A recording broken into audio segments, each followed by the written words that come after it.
এইভাবে পরের দিন রাতে আবারও জেগে অপেক্ষা করতে লাগলাম।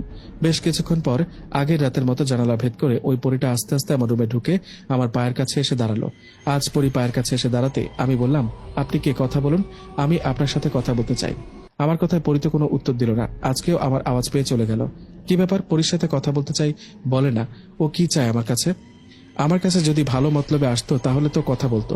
ওরা আবার খারাপ উদ্দেশ্য নিয়ে আমার কাছে আসে না তো। বিষয়টা এখনই শ্বশুর বাবাকে বলতে হবে।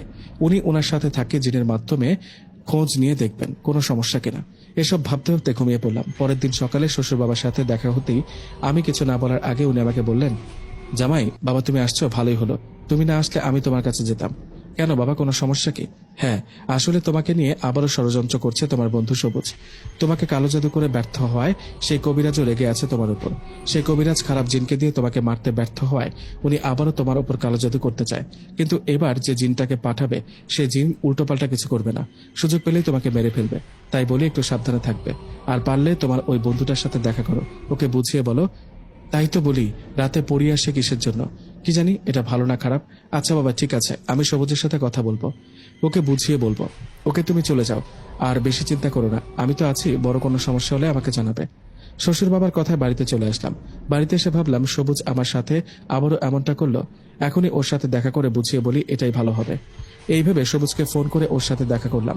দেখা হতে ও বলল, কি রে আমার সাথে তো কথা বলিস না, আজ আবার কি হলো, কি কারণে দেখা করতে বললি বল? কেন দেখা করতে বলছিস সেটা হয়তো এতক্ষণে বুঝে গেছিস। সবুজ তুই কি কখনো ভালো হবি না? তুই কেন আবারও আমাকে কালো জাদু করার চেষ্টা করছিস বলতো? কে বললো এসব তোকে? আমার শ্বশুর বাবা বলেছে, উনি কবিরাজ জানে। দেখ, এসব আমি কিছু জানি না, মিথ্যা বলছিস তুই। বাবা বলেছে। শুধু তুই না, তুই যে কবিরাজের কাছে গিয়ে আমাকে কালো জাদু করছিস তিনিও আমার উপর রেগে আছেন। সেটা হতে পারে, কবিরাজ তোর উপর রেগে থাকলে আমি কি করবো বল? তুই মানা কর, ওনাকে বল আমার পিছনে না লাগতে। আচ্ছা ঠিক আছে, তুই আজ সন্ধ্যার পর রেডি থাকবি, আমি ওই কবিরাজকে ডাকবো। তুই ওনার সাথে কথা বলে দেখিস, ওনাকে বুঝিয়ে বলিস। ঠিক আছে, তাই করব। ওকে, তোকে সন্ধ্যার পর কল করলে আমার সাথে দেখা করিস। সবুজের কথা রাজি হয়ে বাড়িতে চলে গেলাম। বাড়িতে যাবার পর রাতের খাবার শেষে অপেক্ষা করতে লাগলাম সবুজ কখন ফোন করে। এদিকে আমার অপেক্ষা দেখে মনে বলল, কি গো ঘুমাবা না? কারোর জন্য কি অপেক্ষা করছো? হ্যাঁ, একটু বাইরে যেতে হবে। এই বলতে না বলতে সবুজ ফোন দিল। ওর ফোন রিসিভ করতেই সবুজ বলল, নিশাত আয়, আমি কবিরাজকে নিয়ে আসছি। সবুজের ফোন পেয়ে বিছানা থেকে উঠে দাঁড়ালাম। তখনই মনি বলল, কি হলো, ফোন কে করেছে, কোথায় যাচ্ছ? মনি, সবুজ আর কবিরাজ মিলে আমাকে আবারও কালো জাদু করতে চাচ্ছে, এটা আমি তোমার বাবার কাছ থেকে জেনেছি। বাবা বলেছে বন্ধু সবুজ আর কবিরাজকে বুঝিয়ে বলতে, ওরা যেন আবারও আগের মতো ভুল না করে।